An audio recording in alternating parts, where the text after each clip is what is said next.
जसं आपण निसर्गावरती अवलंबून आहे तसं निसर्ग पण आपल्यावरती अवलंबून आहे. प्रश्न पडला असेल ना की असं का म्हणतोय. तर हा माझ्या मागं तुम्हाला आंब्याचं झाड दिसत असेल, किती छान मोहर आलेला आहे. पण तुम्हाला हे माहिती आहे का त्याला मोहर कधी आला आहे? तुम्हाला माहीतच असेल की बाबा नोव्हेंबरमध्ये ज्यावेळेस आपलं सोयाबीनचं हार्वेस्टिंग झालं, त्याच्यानंतर आपल्या शेतामध्ये हार्वेस्टिंग झाल्यानंतर काहीच नव्हतं, तर आपण त्याला पाणीच दिलं नाही आहे. तर इनडायरेक्टली आपलं हे शेत तावावरती पडलं. त्याच्यामुळे आंब्याच्या झाडाला ताव बसलेला आहे, ताण बसलेला आहे, की ज्याला आपण म्हणतो की बऱ्याच लाँग टाईमपर्यंत जवळपास 1 ते 1.5 महिना झाडाला पाणी देत नाही, त्याला ताण देणे असं म्हणतात. तर आंब्याच्या झाडाला हा ताण बसलेला आहे. त्याच्यानंतर आपण या ठिकाणी आता केलेली आहे कांद्याची लागवड.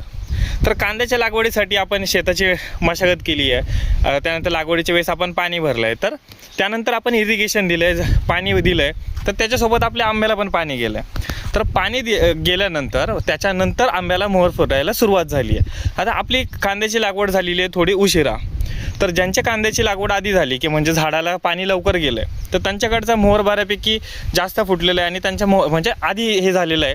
काही काहींच्या कैऱ्या पण लागायला सुरुवात झालेली आहे आणि आपला मोहर आत्ता आपला आंबा बहरतो आहे. तर त्यावेळेस आपल्याला म्हणजे मला असं जाणवलं की खरंच की म्हणजे फक्त आपण निसर्गावरती अवलंबून नाही आहे, तर निसर्ग पण आपल्यावरती अवलंबून आहे, शेतकऱ्यावरती अवलंबून आहे. तुम्हाला काय वाटतं की खरंच निसर्ग आपल्यावरती अवलंबून आहे का नाही? की निसर्गामधल्या एक छोट्या गोष्टी आहेत की ज्या अशा जाणवतात की खरंच की आपण हे केल्यामुळे असं झालेलं आहे. तर मला आता ते जाणवलं. तुम्हाला काय वाटतं मला कमेंट सेक्शनमध्ये सांगा.